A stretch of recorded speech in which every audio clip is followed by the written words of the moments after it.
Lots of games, lots of games, lots of games.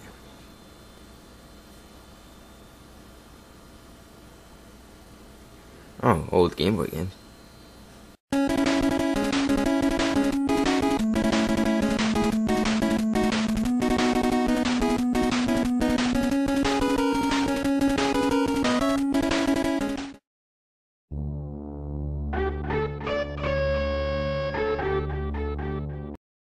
Hello YouTube. Today I have a new episode of RetroQuest for you.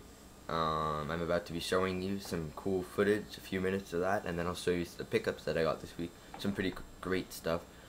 Got a lot of nice valuable finds. Just an update, I'm hoping to get a new video camera later today, with which I'll be able to record, better footage of RetroQuest and all that, because you'll see it's not the best quality. That means, and if that happens, then tomorrow I'm going to do a tour of my collection. So you should look forward to that, and I'll be doing a few more videos today. So yeah, see you. So here we are at another Valley Village. Never been to this one before. I didn't actually end up finding anything. They had, a few NHL games. I think that's it for, the, like, PC or something. The thing about Valley Village is that sometimes you can find great stuff, but I've noticed that lately they've really been kind of knocking up their prices, marking them up, and it's disappointing because a lot of the times they're bringing them up to what you'd see them for in a shop, and that really isn't, why I go there, especially for people who really go there not for games and stuff. Anyways, here at the flea market, this guy had some nice stuff. I think this is where I actually bought my Castlevania game that you'll see soon.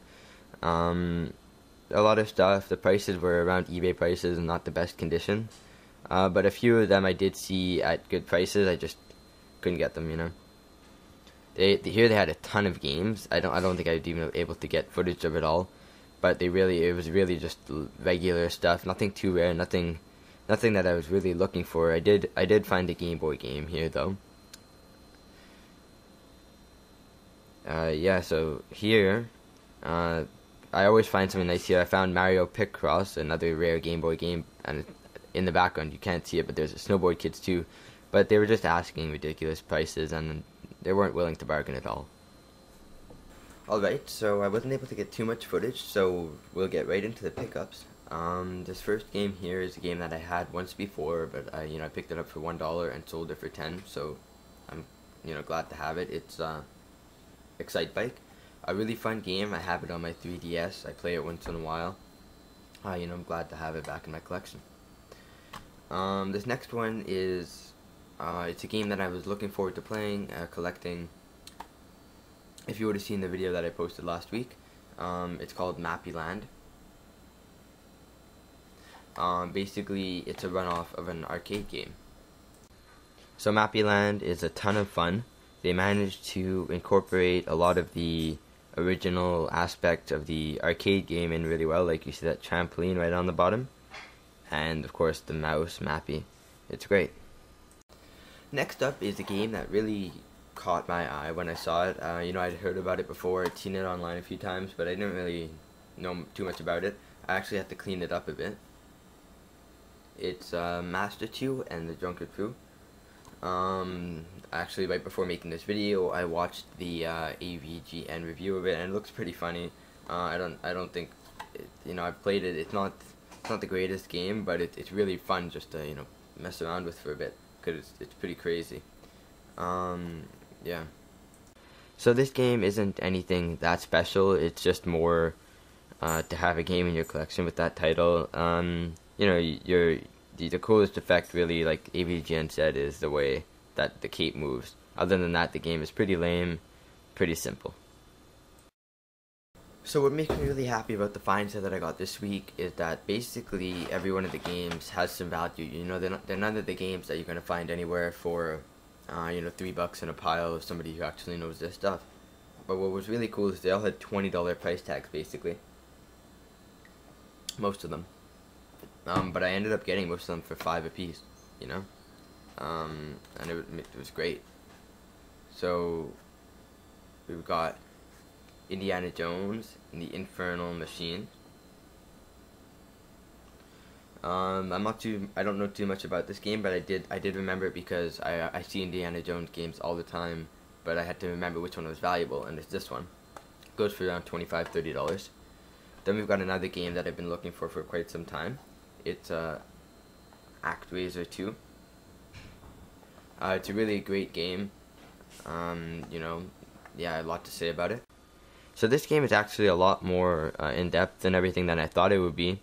The way you control your character and all the different, you know, abilities and moves you can do are pretty much much further than its time, much ahead of its time, because a lot of the games back then, even on the Super Nintendo, were really restricted, especially platforms and stuff. You just jumped and attacked. Yeah, it's a great game. I definitely think you should pick it up.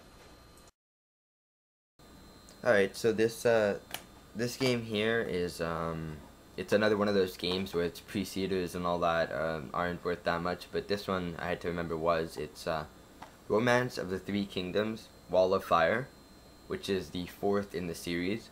It's a pretty fun game. I don't have too much to say about it. Didn't play it much. This next game is a lot of fun. I definitely recommend that if you see it and you know it's not that terrible price, you should pick it up because it's worth quite a bit, and it's a really fun game. It's Uncharted Waters, and it's a role-playing game. It's so much fun. So this next game is a game that I've been looking for a while, and it was in my games that I want to collect video. It's Castlevania Dracula X. Extremely rare and valuable. I paid $60. That's like 2/3 of what it's worth, so that's a pretty good deal. Looks like fun.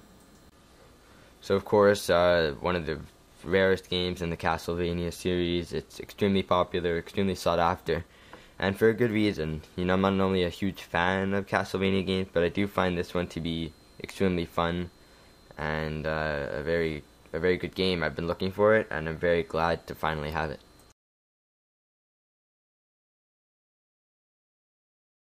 Alright guys, so the last pickup that I have for you today is a special edition Game Boy. I've been looking for this one for a while. It's actually my first Game Boy Advance SP. It is the special NES version. It's in very nice shape. Still works and everything. It has that backlight right there. Let me just turn it on. Yeah, so I'm happy to have one of these. I've never actually owned an SP. I always just had the original Game Boy Advance. Came of course with the charger that you need, and yeah, I'm happy to have that. I'll probably do a little review of it later. So you know, thank you for watching my video and you know, subscribing, liking it, all that stuff. I hope you liked my pickups as much as I did. I hope you enjoy the format of the video. Thanks for watching, and you know, stay tuned.